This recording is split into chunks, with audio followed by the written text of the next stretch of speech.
और अब बात नवनीत राणा की। हनुमान चालीसा पाठ के विवाद में गिरफ्तार महाराष्ट्र के निर्दलीय सांसद नवनीत राणा और उनके विधायक पति रवि राणा 14 दिन के लिए जेल में है। दोनों को कल भी राहत नहीं मिली। कोर्ट ने जमानत याचिका पर सुनवाई के बाद फैसला सुरक्षित रख लिया, जो सोमवार को सुनाया जाएगा। इस बीच ये सवाल लगातार बड़ा हो रहा है कि क्या नवनीत राणा महाराष्ट्र में हिंदुत्व का नया चेहरा बन गई है। नवनीत नाम सुन के क्या लगा? फ्लावर है? फ्लावर नहीं, फायर है। क्या? फायर। जो चेहरा कभी सिल्वर स्क्रीन पर चमका करता था, वो आखिर कैसे महाराष्ट्र की सियासत का सबसे चमकदार चेहरा बन गया।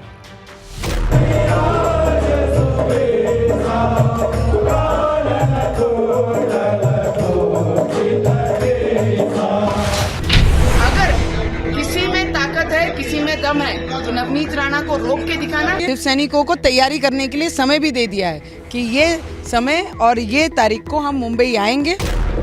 जो चेहरा 10 बरस पहले तक राजनीति में ठीक से पहचाना भी नहीं जाता था, आखिर कैसे उसने राजनीति के बड़े बड़े खिलाड़ियों की नींद उड़ा दी।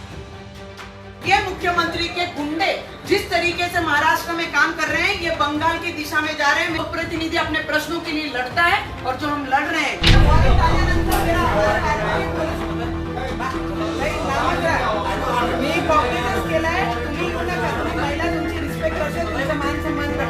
इकडे हनुमान चालीसा असेल पडा, या घरी यायचे या, पण दादागिरी करून याल तर दादागिरी कशी मोडायची ते सुद्धा आम्हाला शिवसेना प्रमुखांनी हिंदुत्वाच्या व्याख्यात समजून सांगितलं। ये तो राम भक्त अभी बन गई महिला। मातोश्री के सामने आकर हनुमान चालीसा पढ़ना ये क्या चीज है?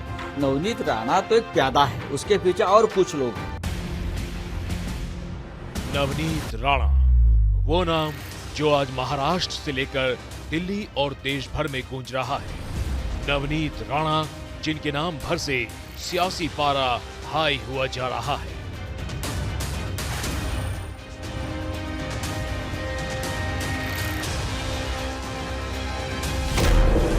विवाद हनुमान चालीसा के पाठ के ऐलान को लेकर शुरू हुआ, लेकिन देखते ही देखते ये विवाद उस मुकाम तक पहुंच गया जिसमें दावे यहां तक होने लगे कि नवनीत राणा देश में हिंदुत्व का नया और मजबूत चेहरा बन गई है।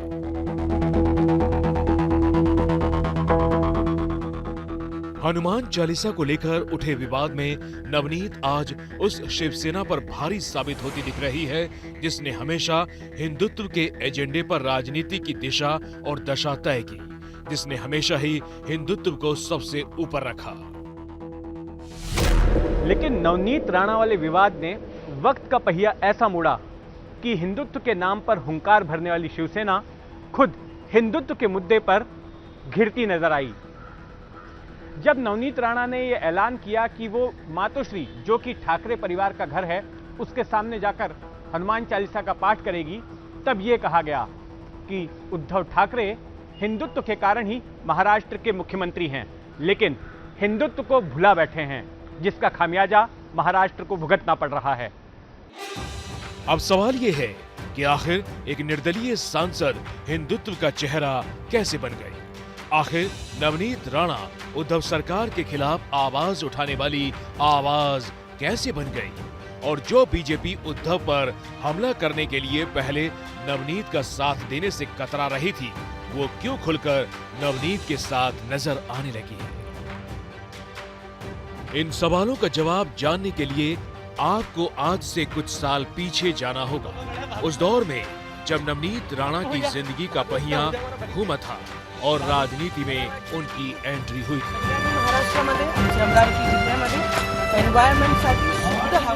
साल 2011 में एक सामूहिक विवाह समारोह में नवनीत और रवि राणा की शादी हुई थी। शादी के बाद नवनीत ने फिल्मों से दूरी बना ली और वो पति रवि के लिए चुनाव प्रचार करने लगी। मॉडलिंग और फिल्मों की वजह से नवनीत लोगों के बीच जाना पहचाना नाम थी, जिसका फायदा उन्हें खूब मिला। लोगों से जल्द जुड़ती चली गई। 2014 में नवनीत ने बड़ा फैसला किया। एनसीपी के टिकट पर अमरावती से लोकसभा का चुनाव लड़ा।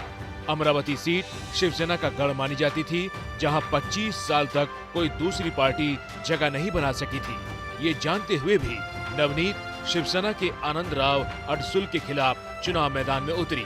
वो चुनाव तो हार गई, लेकिन लोगों के दिलो दिमाग में अपनी छाप छोड़ने में कामयाब रही। माना जाता है कि तब से ही नवनीत राणा और शिवसेना के बीच असली लड़ाई शुरू हुई।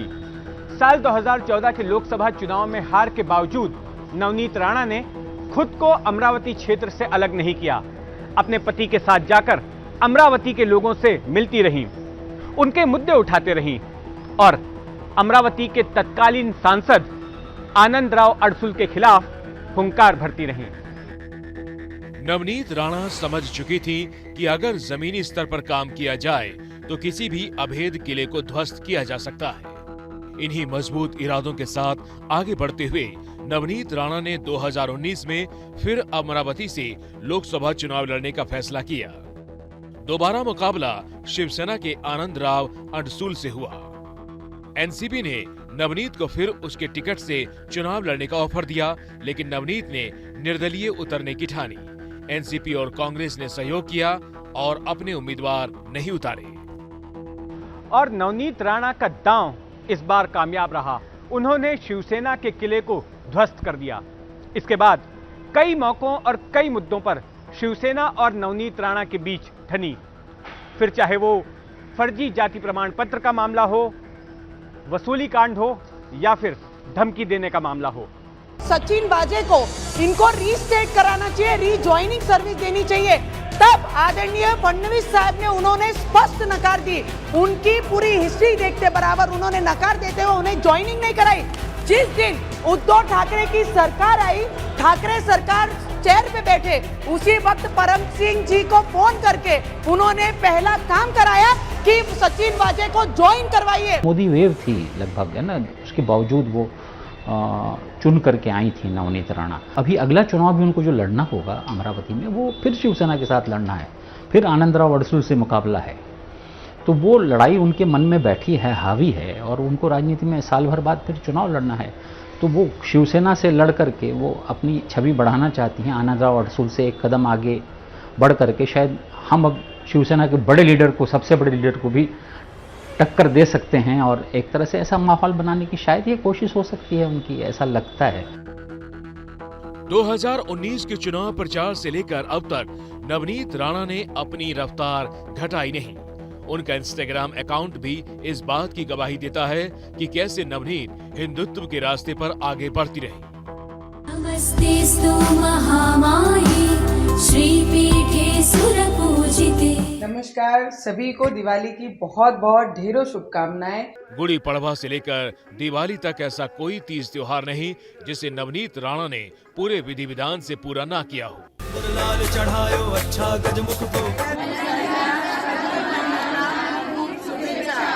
शरण्ये त्र्यंबके गौरी नारायणी। रामनवमीच्या सर्व नागरिकांना मनापासून खूप खूप शुभेच्छा। जय श्रीराम।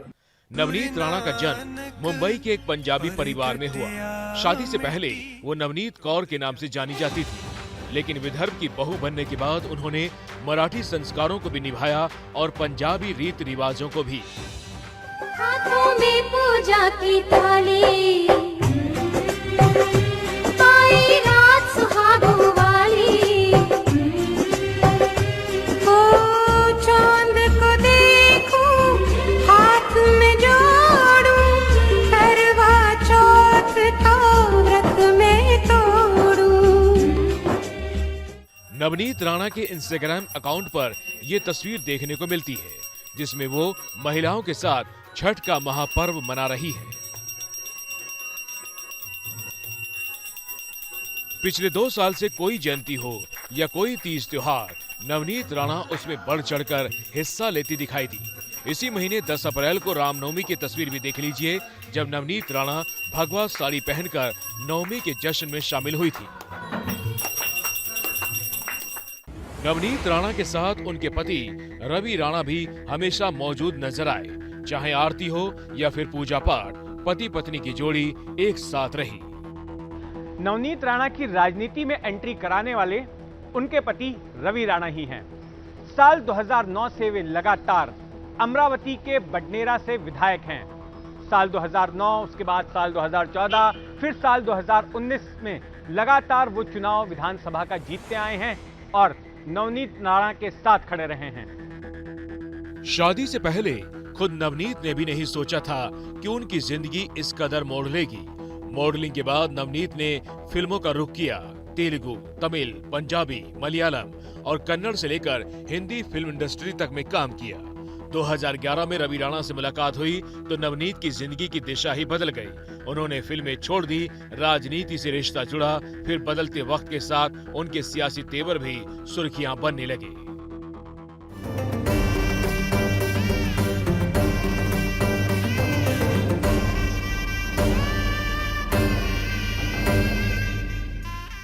हम सब यहाँ पर सरकार के सामने अपने अपने स्टेट की, राज्य की समस्या को लेकर यहाँ पर बात करने आए हैं। आप एक माँ है जिसका बेटा बोल नहीं सकता, जिसका बच्चा सुन नहीं सकता, जो व्यक्ति निराधार है, जो व्यक्ति बुजुर्ग के 65 ईयर्स पूरा करता है, उस व्यक्ति को हमारी सरकार केंद्र से 200 रुपया देती है और राज्य की सरकार 400 रुपया देती है। बदनाम हुए तो क्या हुआ, नाम ना होगा तो नाम तो उनका हुआ है, भारत भर में नाम मीडिया के माध्यम से पहुंच ही रहा है उनका। तो she is become what she ought to become, है ना। जो फिल्मों में नहीं पा सकी वो राजनीति में शायद वो पा रही हैं भारतवर्ष में। गौर करने वाली बात यह है कि महाराष्ट्र में हनुमान और अजान का विवाद एमएनएस के अध्यक्ष राज ठाकरे ने शुरू किया था।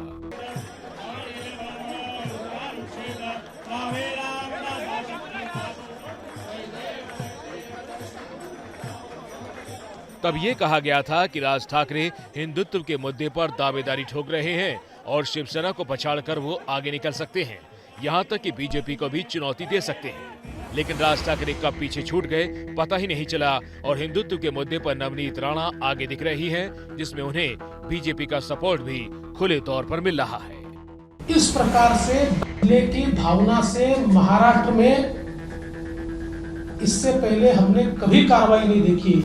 मेरा सवाल ये है कि हनुमान चालीसा महाराष्ट्र में नहीं बोली जाएगी तो क्या पाकिस्तान में बोली जाएगी? महाराष्ट्र में ऐसे अहंकारी लोग आज सत्ता में हैं कि जो अपने अहंकार के मद में लोकतंत्र को कुचलकर अपना राज चलाना चाहते हैं। सत्ता में वो बैठे हैं, एक महिला सांसद से इतना डरते क्यों हैं? शिवसेना को ये बताना चाहिए कि बाला साहेब के पुत्र को आज हनुमान चालीसा से डर क्यों लगने लगा है? सिर्फ इसलिए क्योंकि मुसलमानों का वोट चाहिए या ऐसी पार्टियों का वोट चाहिए जो तुष्टीकरण के आधार पर सत्ता में बनी रहना चाहती हैं? सवाल ये खड़ा होता है। शिवसेना का क्या हुआ है कि हिंदुत्व से नाता छोड़कर ये हिंदुत्व विरोधियों के साथ हाथ मिलाने के कारण शिव सैनिकों और पार्टी के कार्यकर्ताओं के मन ही मन में कोई एक अपराध भाव है, एक गिल्ट कॉन्शियस है। तो जब उसको कोई मतलब उनकी गलतियों को इस विषय में कोई उजागर करता है तो वो चिढ़ जाते हैं।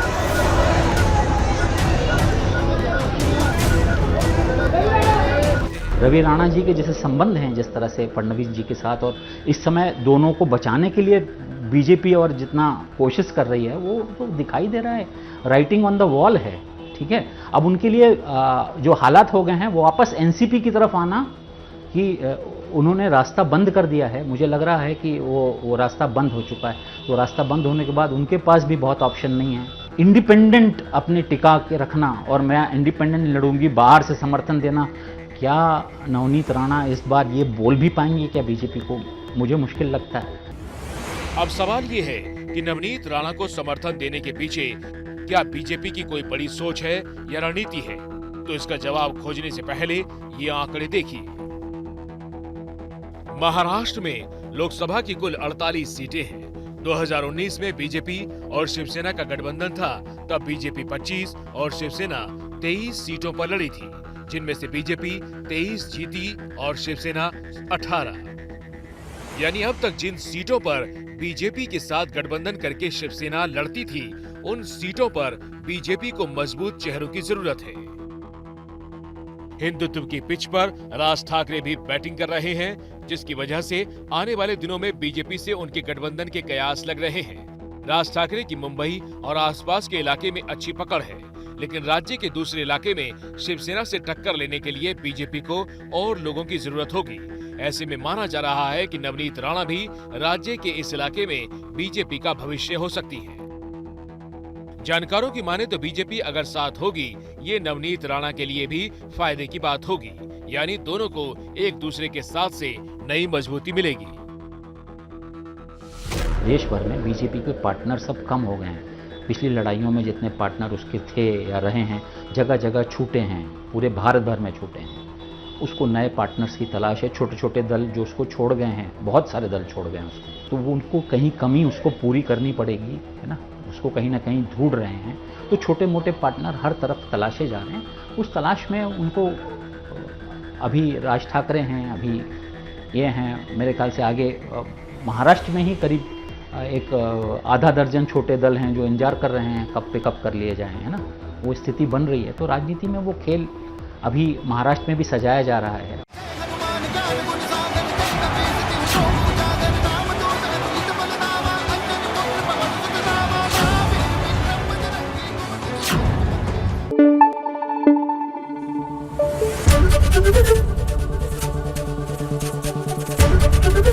एबीपी न्यूज आपको रखे आगे।